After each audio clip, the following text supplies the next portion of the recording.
Trust me, the things I'm telling you right now, when I heard others tell me, I got mad at them and I thought they were full of crap because it can't be that easy.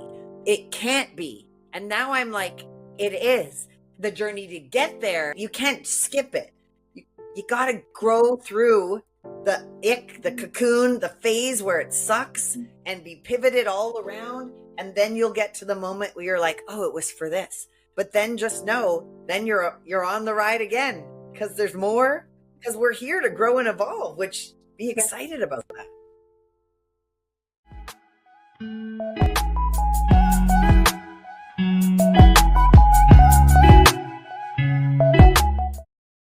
Welcome to another episode of The Rooted Founder. I am really excited today. Actually, I'm joyful and giddy and all the things because I am sitting down with the amazing Carol Elizabeth.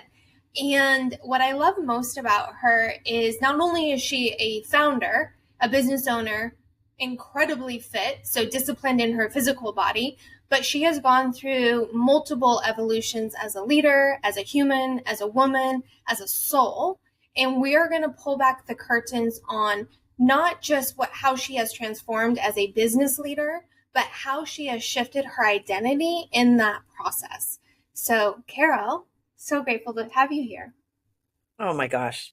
I am giddy as well to be here with you. Thank you. So, what do people most know you for? Because you've been in a lot of magazines and things. What are you most known for? Yeah, I guess it depends who you ask. Interestingly enough, depending on the season in which someone met me. But I would say overall, most as a fitness pro, a fitness model in my 40s, a fitness coach, that would be what most people would have known me for. Okay. That's perfect framing because I have titled this episode, The Identity Death That Made Room for the Real You. Mm. So what was the moment when you realized you couldn't keep being who you had been? And what did it cost you to make that shift?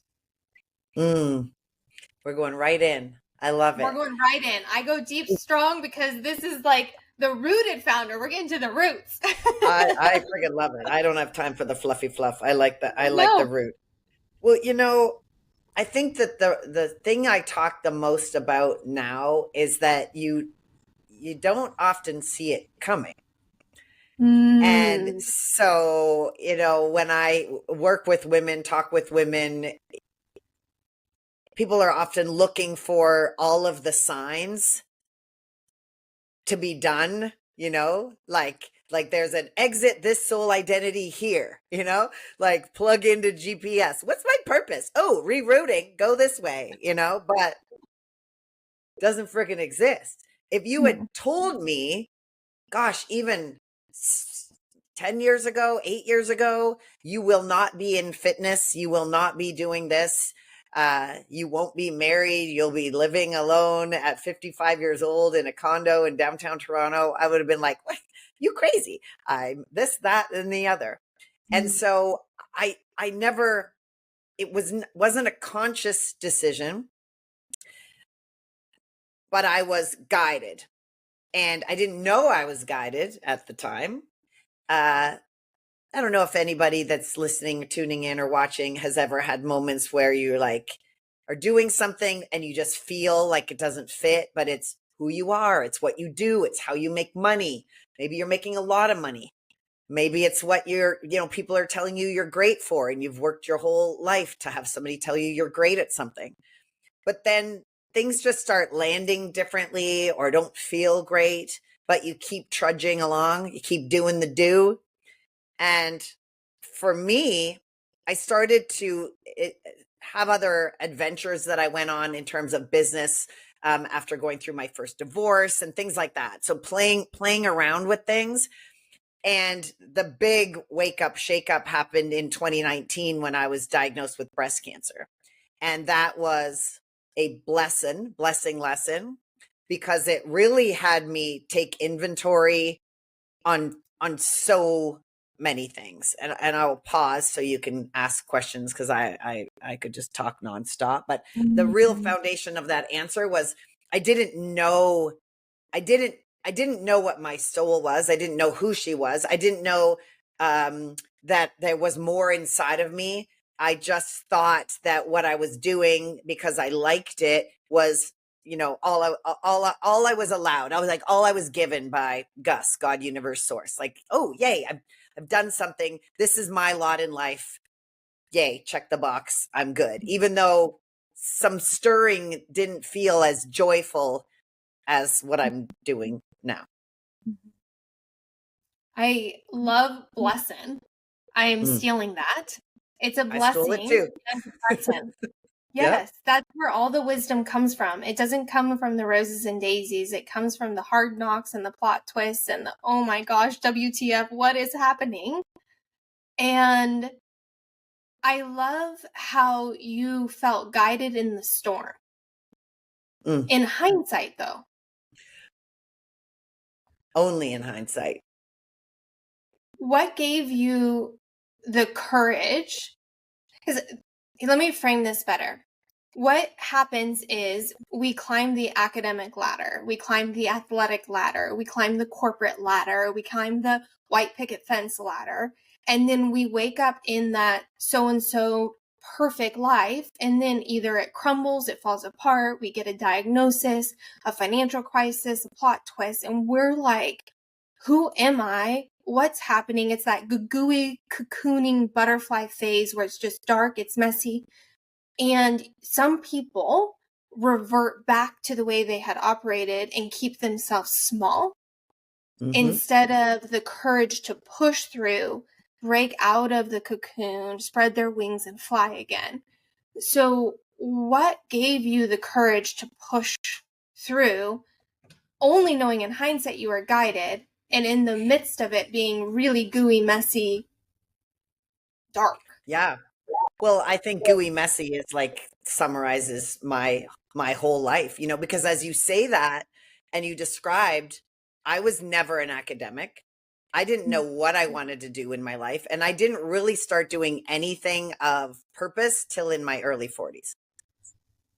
I always did just the bare minimum to ever get by school. I tried university, bombed. I spent years as a waitress and in bartending. And, 26, my mom was like, you should probably do something. And so then I was like, oh, I need a degree. What am I going to get a degree in?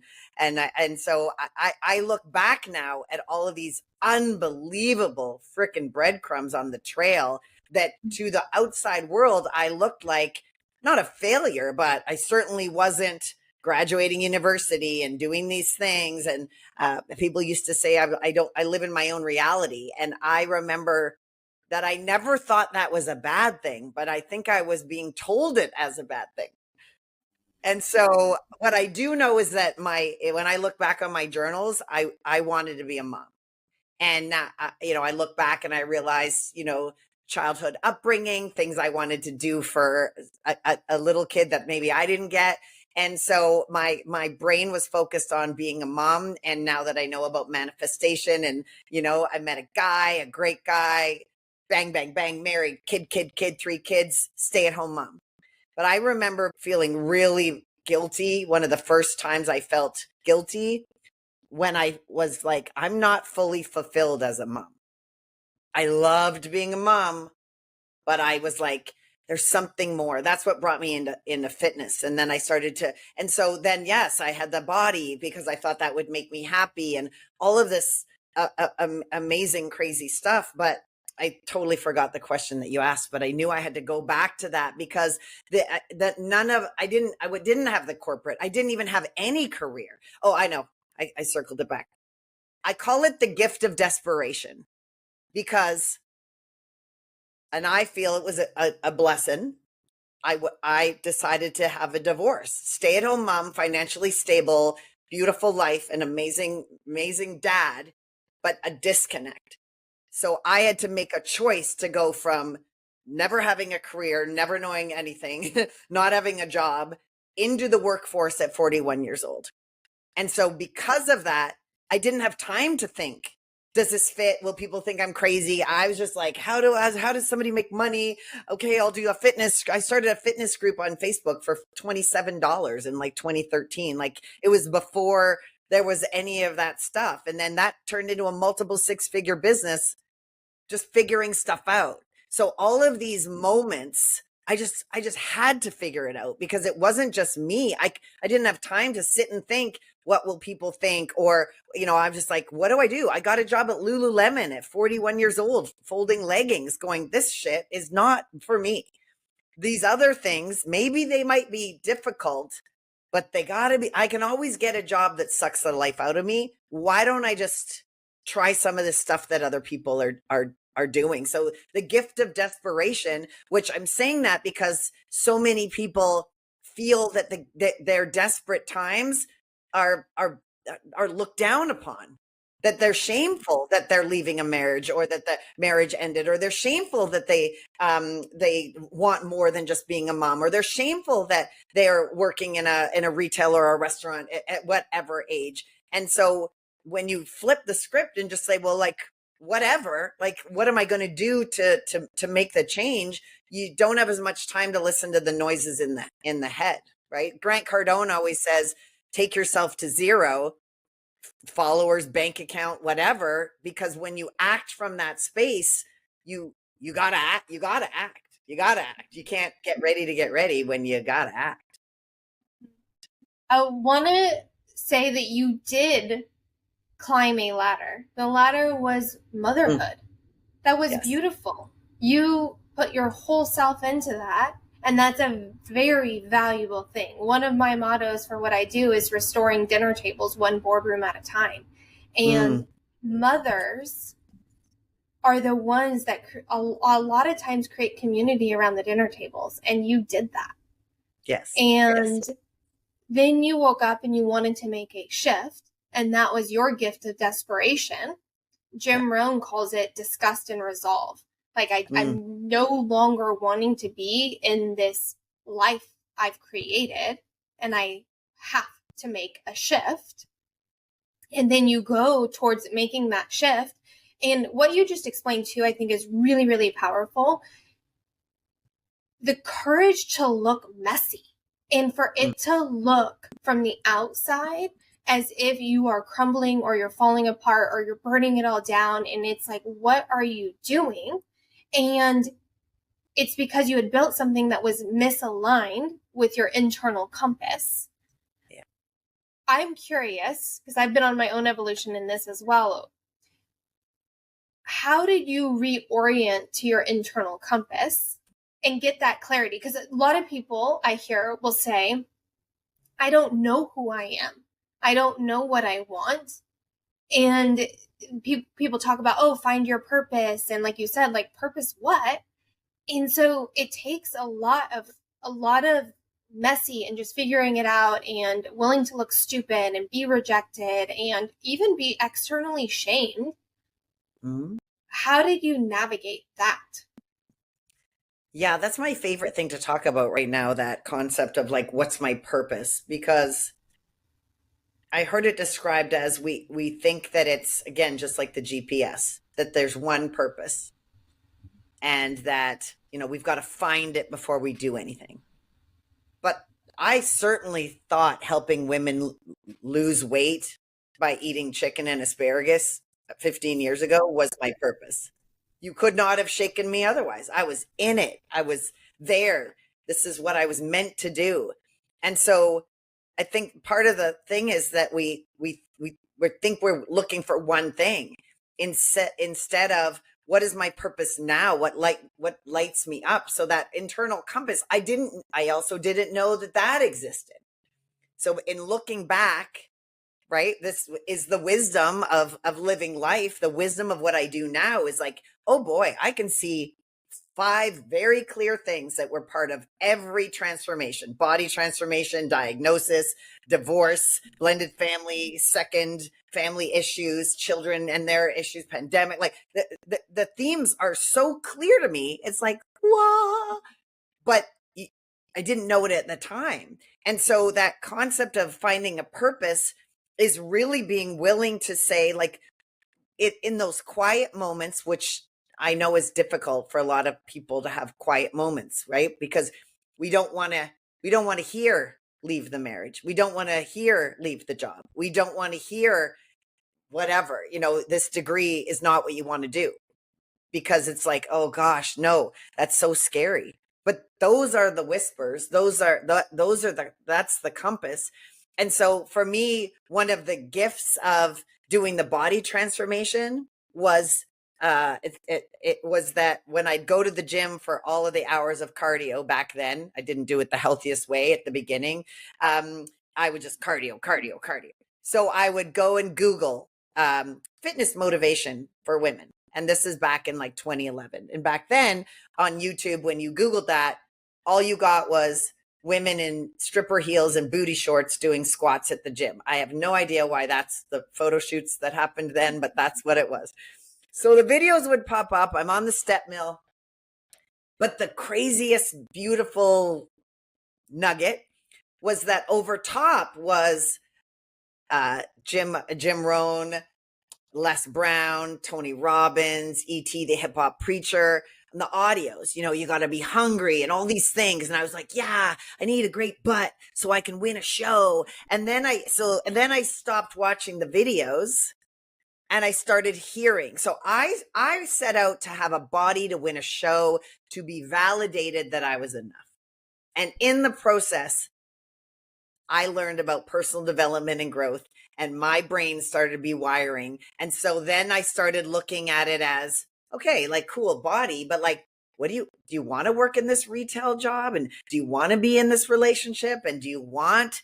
And so I didn't know it was a compass at the time, but I just know all of us, right? There's a book we randomly get, an audio you randomly hear, you pop on YouTube and something starts playing. None of that is random. Call it God, universe, source, whatever.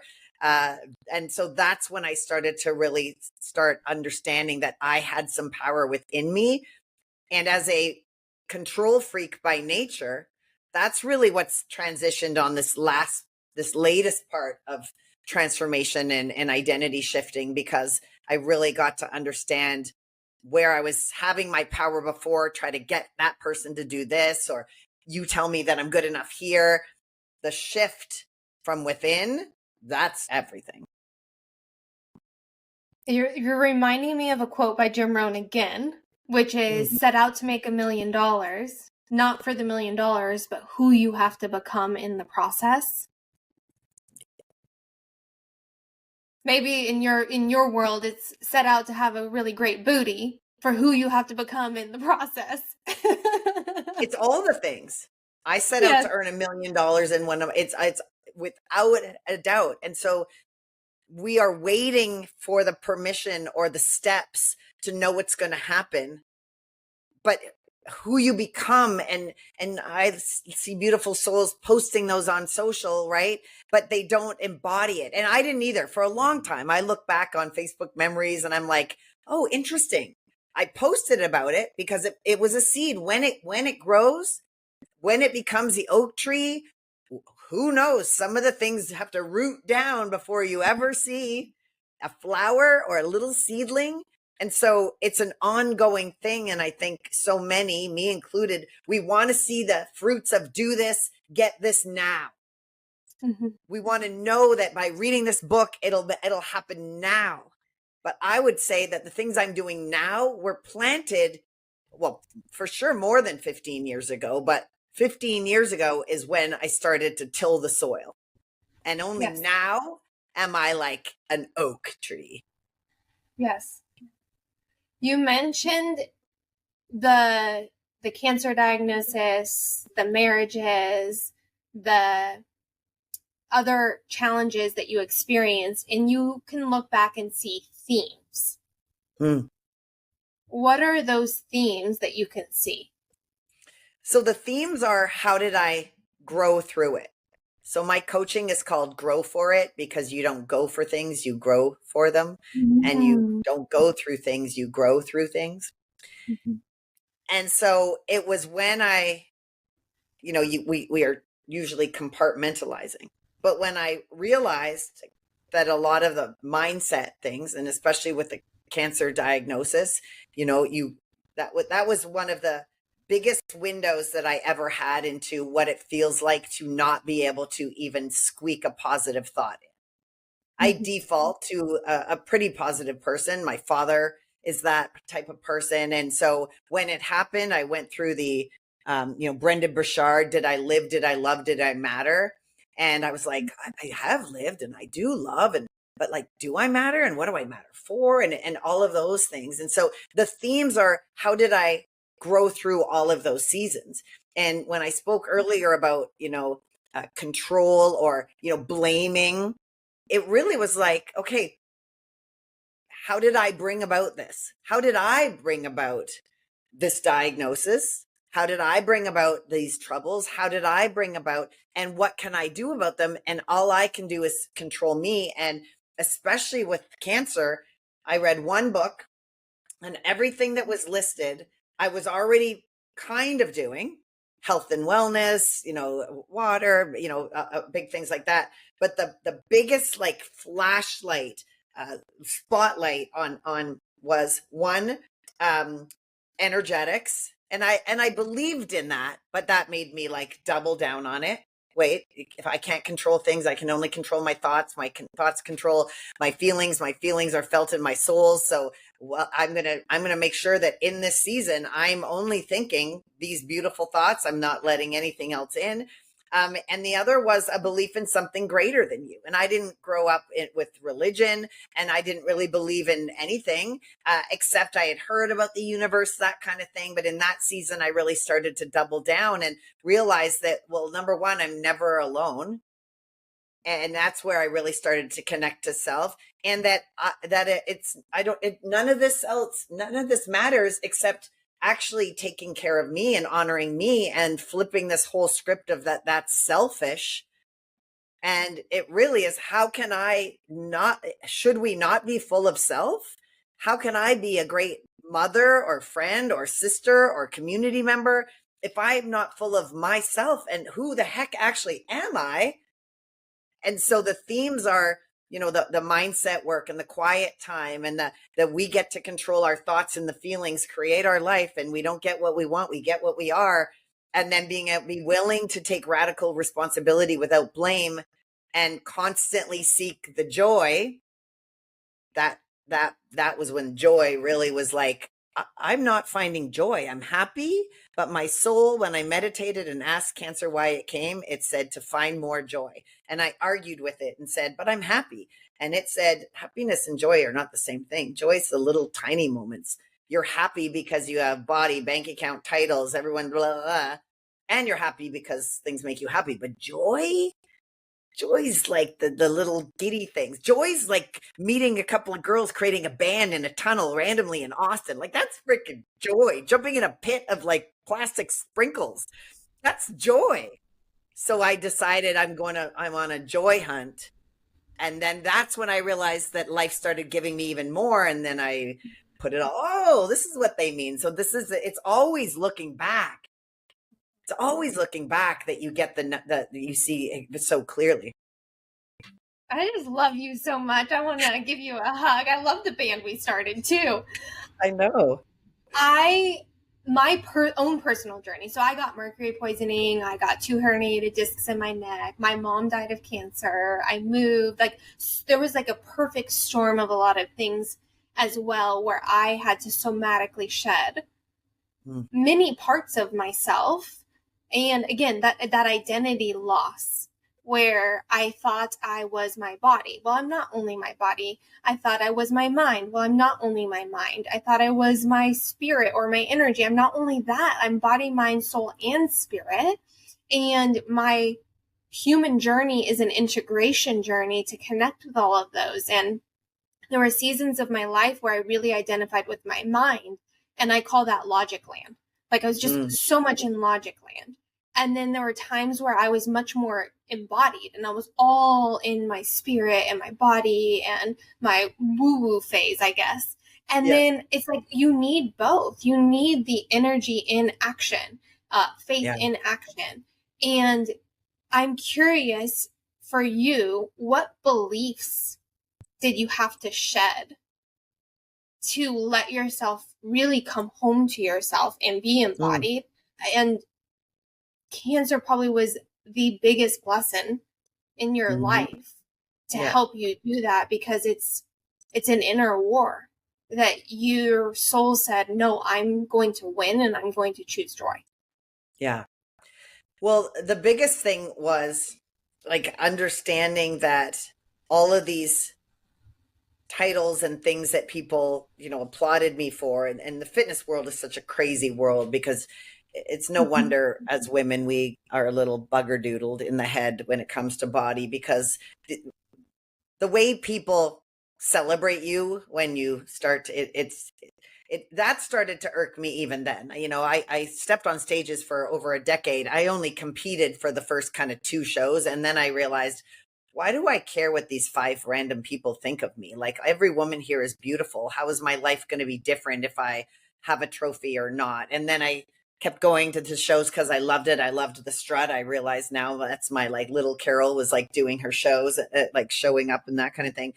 But when I had the diagnosis, I was instantly like, what do I care if I have abs or not? Because there was a season before that actually right before that season, when my identity was Fitness Carol. And boy, I was so proud that everyone saw me as a strong woman, and that everyone saw me as an independent woman, and Carol doesn't need anybody. And I was so proud of all that. And now I look back and say, oh, that's so cute. Like, it's so cute what you were hiding, but it can look in a very, perfect freaking shell that, like, who changed lives with Carol? Absolutely. But then it's like, whoa, what was I hiding in that strength?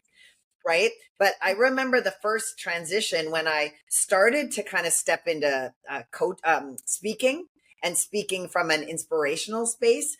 I remember getting off the stage and I delivered some things that I thought were like really great and transformative and like soul stirring. And now I realize in telling the story that I'm telling the things that I heard, because I'm quite certain I heard other things. But what I heard really clearly when I first got off stage was, wow, you've got incredible shoulders. And so I thought, I can't be an inspirational speaker and be a fit person, because that just doesn't go together. What I realized in looking back is I wasn't owning my messages. I was like trying it on, and that's how you get everywhere, right? Like, you follow a nudge and you're going to suck, and you're going to, copy somebody's and say the words and speak like this because you don't know what you're saying. It's all part of it.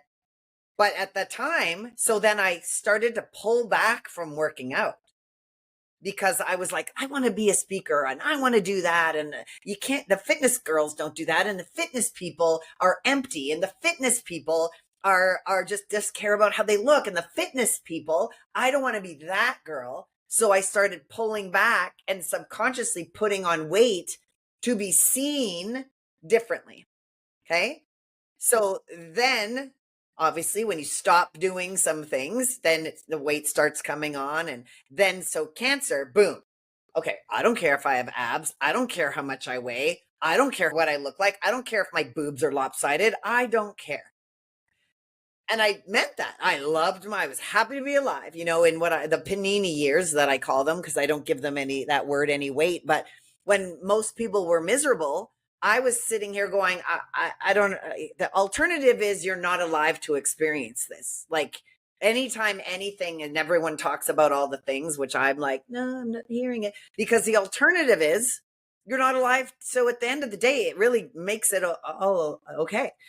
And so, but in that season, as I came through that, I realized that I wasn't actually being kind to that version of my body.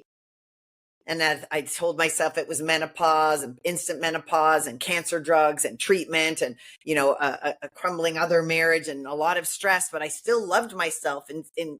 But I kept getting these nudges that was like, no, you're lying to yourself. Because if you actually loved yourself, you would be treating her better. You would be fueling her. You would be moving your body because you're blessed to have a body to move, and that kind of thing. And so I kept kind of following those things and stepping into those.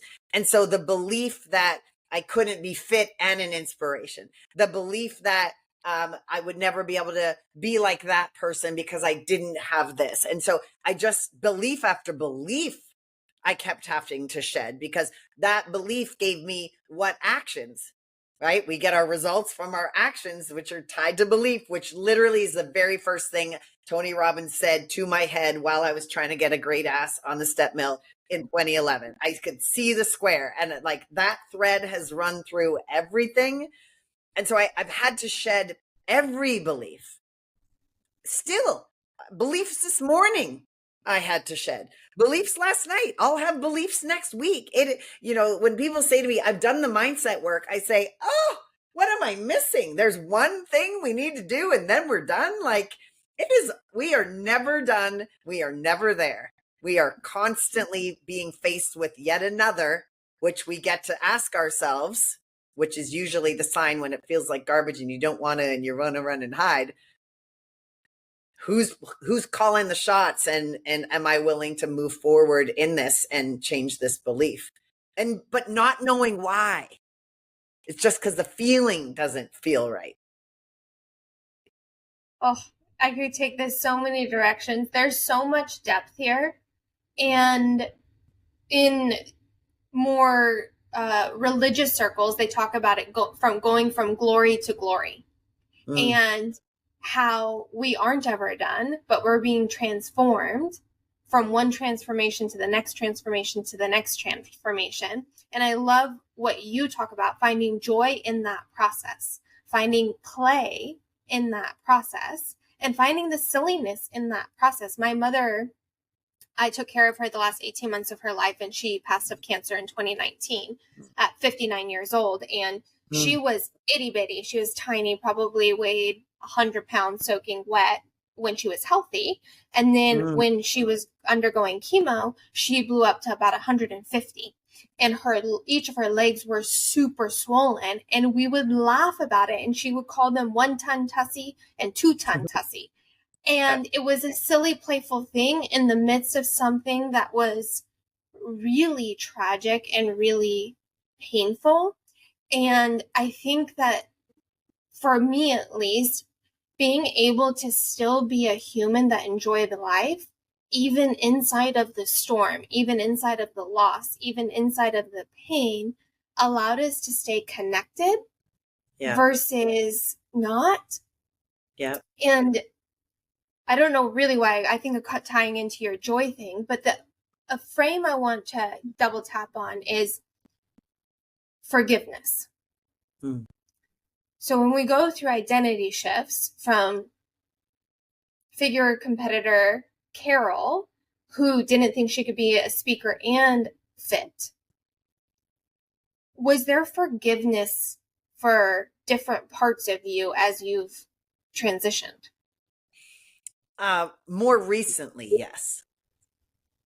Just more recently, because I'm really looking back and honoring every version, right? Because we can often look back and because I honestly, I used to not make fun of fitness version of me, but there was a point where I felt that this version of me was higher than that version of me.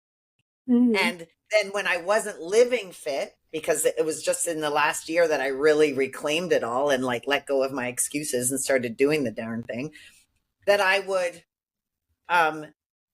subconsciously and consciously almost kind of make fun of the industry and would never own that part of my story, because I could never be the girl that said I was a fitness or in magazines or all these photos that I had that I could never share on the internet, because God forbid anybody was like, oh, you used to look like that. So I got to forgive, not the fitness girl, forgive the version of me that was a bitch to the fitness, to the former me, because that's truly why I am who I am. From that, whether I looked like it or not, I am this is, I call, when I competed, I called it a Halloween costume. We're still in Halloween costumes. Every version of us is a Halloween costume, meat suit, whatever you want to call it. And so I had to forgive that version of me that felt like she couldn't own the fitness version of Carol, who truly shaped the version that I am today. I would not, I can't, I have no idea where I'd be if I didn't learn personal development while trying to get a good booty. So forgiveness along the way, forgiveness of the girl that decided to leave a marriage, right? Like you have 3 kids. Gosh, it's a nonstop thing to be able to forgive the one of you that I call it, obviously it's our inner critic that says the things and, beats ourselves up. So forgiving, because it is only in those painful moments your mess becomes your magic, whether it's the shifts, the pivots, or how you talk to yourself, that is really a doorway into investigating, where does this thought come from and is it true? And like forgiveness is just the fastest way. I'm all about like speed. How fast can I do something? Meaning, because I don't have to go through the story. I don't have to live in the story of it, but it's an awareness and a forgiveness and a like, oh, that's interesting. I wonder why I thought that. Oh, I thought that because this is the version of me I was operating from. And so then but it gives me as a coach, especially, and a speaker, and a window into how we all think. But there's a version that most of us think that we're the only one. I have always said to women, whether it was for body transformation or business or mind, I'm like, why do we all think that we're the only one that doesn't have our shizzle together?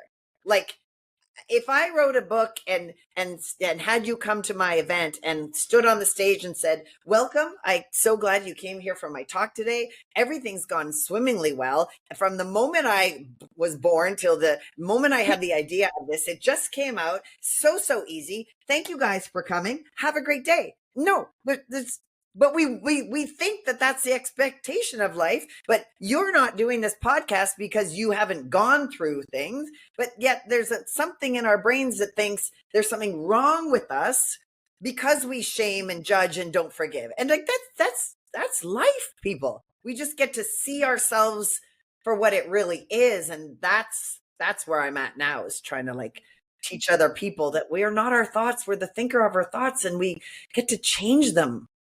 Oh, we are the thinker of our thoughts. We are not our thoughts. Yeah. Also, it's a part of course. It's a part of our life course to get off course. That's a part of course. So when we're off track, we shouldn't be surprised.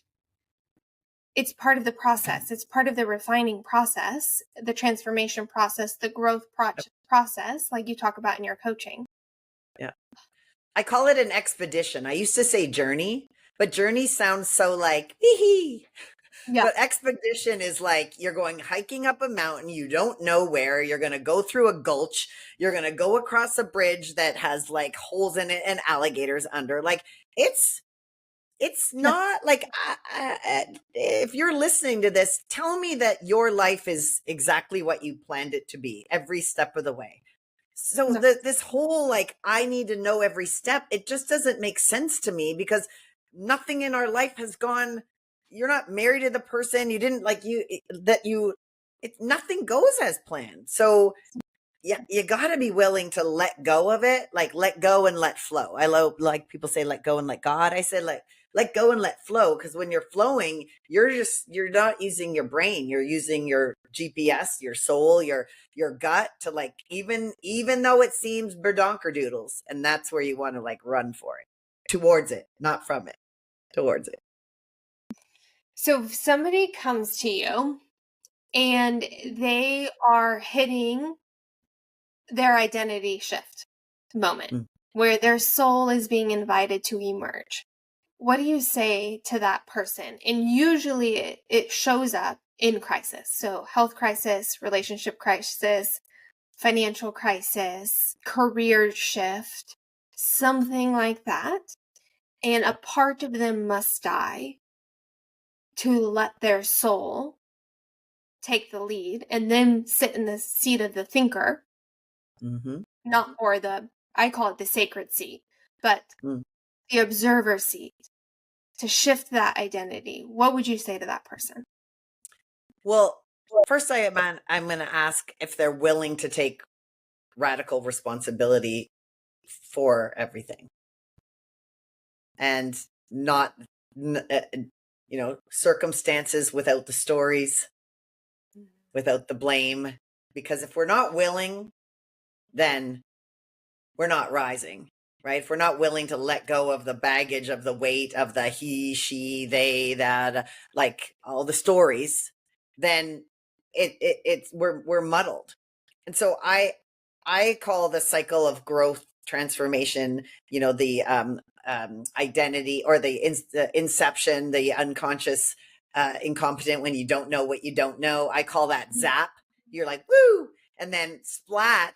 And so the soul, that kind of transformation part, I call a splat, is whether it can be fast when you're doing something and it doesn't feel good, or it could be like, nothing feels right now. I have the house, I have the body, I have the bank account, but it doesn't feel right. And so are you willing to take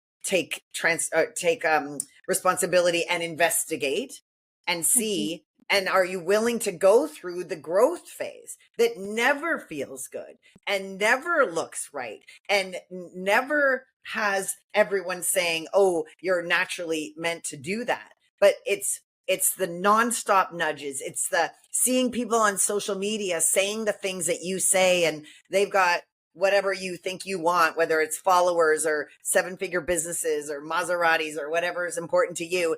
And you're like, they're saying the same things I do. And then you dip into the like, oh, they've done it already. And so you get it thrown in your face enough that it's more uncomfortable to not stay. But you've got to be willing to rewrite the story and see what's stopping you, and all of the things that, again, you believe are true. You believe you're too old. You believe you're too young. You believe you've this, that, and the other. But I always call it the proof of possibility, is that you get to see somebody has done it. They've moved forward and they've made it happen.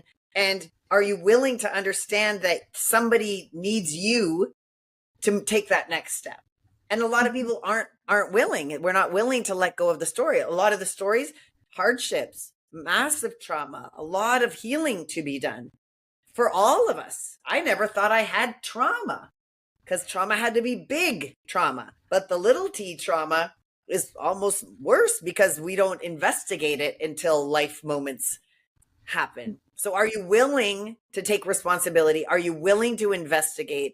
And are you willing to follow those nudges, both the butterfly moments of like, you're meant to do that, and the like, this just feels off. And I know if I tell people that I don't want to do this anymore, they're going to call me crazy. They're going to ask why. And I don't know if I'm willing to deal with that. But then your soul will get louder. And that's back to that selfishness. Is at the end of the day, are you willing to let her lead you, regardless if it makes any sense? Because you'll go to bed every night full, even with the million things spinning around and it not being right, because you just have a knowing. But it's not a knowing of what it looks like. It's just a knowing that you're following this. And that's where you're in a vibration. That's why joy is a high vibration. And you meet the people and you go to an event and you randomly this stuff. And that's why I got so loud about that, because that's when you co-create with the universe, God. But I ask if they're willing, and I say, could you imagine a life where you have joy every day and things come easy to you? And yes, there's work, and yes, but it doesn't have to be the story that we've told ourselves it is. And I also say to people I work with, trust me, the things I'm telling you right now, when I heard others tell me, I got mad at them and I thought they were full of crap, because it can't be that easy.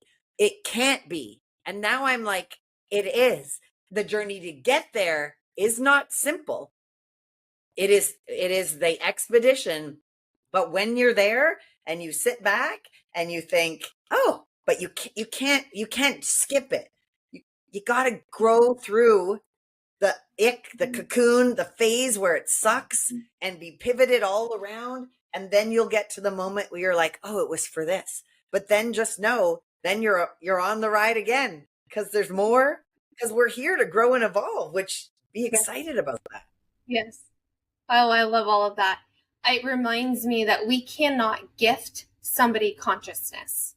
It's something that we each, every individual soul, remembers through the expedition. And that remembering is how we come home to ourselves. And we take that sacred seat, and we no longer are white knuckling, but we're like sitting on the edge of our astral seat, like, oh my gosh, who am I going to meet? What's next? This is so exciting. And it brings all that play and all that joy back.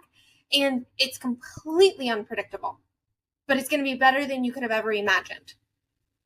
I want to describe that in a way. I was just at my hometown last week, I think, visiting. Every year I get together with girls I went to high school with, centuries ago, it feels like. And I grew up at this place. My family had a cottage. It was on an island, and we haven't owned that cottage for, about 30 years. It's still in my family, but I never really see, it's like family, triple distant cousins, whatever. So we were there, and I ran into this family member who I haven't seen for 40 years. He's a second cousin, something. They own the cottage. I said, I'd love to see the place. My grandmother grew up there. He's like, absolutely, come by. In the boat, it's on an island, in the boat coming there, as I was coming through the channel, I'm 55 years old. I hadn't been there since I was 19, I think, 20. I had this feeling, and the instant I felt it, I thought to myself, this is what coming home feels like. This is what I want to help people feel, because everything just felt untouched, unchanged. I walked through this island, and I saw my grandmother. I saw my mother who passed from cancer 2 years ago, actually. And I saw her cooking in the kitchen, and I saw myself. I could hear myself squealing, digging in the sand. And it just was like this, like I feel it now, because that's the beauty of our brain, is we don't have to be in it to feel it. But it was a feeling that I have rarely felt. But I recognize that that's what coming home to soul, I'm there.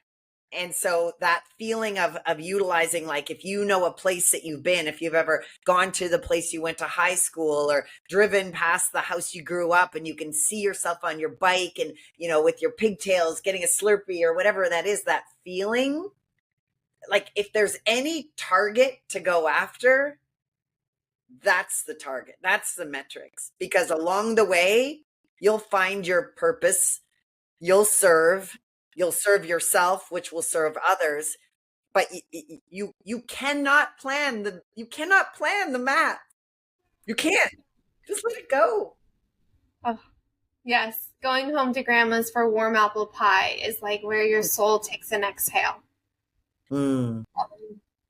That's what it is. Oh, I could talk with you forever. But as we're wrapping up, what is your definition of success? That home feeling. Following what feels good now. Serving what feels good now, and pivoting when it doesn't, no matter what. Success is following what feels good to you, with no explanation needed at any time, whatever. It's like the Maya Angelou quote. Like her definition is, success is liking yourself, liking what you do, and liking how you do it. And I feel like, having spent a weekend with you, you absolutely embody it. The joy, the play, the laughter, all of it. It's, your soul is alive and vibrant and speaking through you. And I just so appreciate that about you. What projects are you working on right now that you're super excited about? Well, I actually just launched She Awakens, which is a growth school for soul. And it has been, I have dabbled in it for probably a decade. but again, my mind was like, oh, no, not yet. No, who's going to buy, yeah, let's do this. But I just, I've leaned into that. I wrote a book last year called Trust Your Magic, which really was about trusting your soul, like inner wisdom first, guidance, gut. And then in the last 12 months, I'm like, that's soul. That's your soul. That's your soul. And so I just am like all in. I'm all in on that. I know I'm meant to serve in that capacity. So I'm just leaping forward with that, and I'm here for the adventure of what comes with that. Because I know it's just a tipping point to another thing, and so I'm as excited to see what's next. But in saying that, I'm here now, so I know there's more, but I'm here now. Mm-hmm. Yeah. You're in the doing of creation. Yeah. In the moment. I love it. She Awakens. What a great name. If people want to connect with you, where can they find you? Yeah. Instagram, probably, at @IM_Carol Elizabeth, carolelizabeth.com as well. I'm giving that an upgrade. I have been identity shifting so fast. I can't keep my website up. I'm like 7 identities from like 2 years ago when I launched it. So I said to my web girl, I just want it to say, go to carolelizabeth.com, and it says, when you meet me, you'll know what I'm up to, because I can't keep up. But there's that. I also have a podcast, which you will be on, called Trust Your Magic, and working on some more books, a children's book, and just you know what, the children's book is on my soul, because I know that I actually have a vision of a woman messaging me and saying, I bought your book for my daughter, but it changed me. So that's so good. So good. Yeah. Wow. You're a gift. You are a gift. And then we've got our tour. We've got our tour of the band, so we got to figure that out. Oh yeah, we're going to go on tour. Those were when we were dancing in an ice cream shop. So fun. So good. Any last words your soul wants to say? Thank you for seeing me. I know that nothing is by accident. And so, the randomness of that ice cream shop and the instant joy, and then this, learning more about you and what you do. And so you seeing me is a beautiful gift to me of my path. Thank you. The gift of being seen and seeing. It's also the courage to go on the expedition, because someone can only see you to the extent they've seen themselves. So everyone who's listening, we hope that you take the expedition. We hope you go on the journey, you go on the adventure, you go through the cocooning, the ugly, the messy. And when you're nervous and you're scared and you're wondering if you're going to have a breakdown or a breakthrough, we promise if you keep going, you're going to have a breakthrough, and it's going to be the best ride of your life. And when you need support, you could reach out to Carol or myself for scaling your business. What Carol said about you have to have radical responsibility, it's true in scaling your business too. When people come to me, they say, I'll do whatever it takes. And I said, whatever it takes is going to look different than what you think. And when you're willing to lean into that, you can scale your business and exhale and really sit inside of that seat of the sacred. Wow, you have profit and peace of mind, knowing your soul is in alignment. So Carol magnified that for us today with soul alignment. Go check out her She Awakens, and we will see you in a future episode. Cheers, y'all. Bye.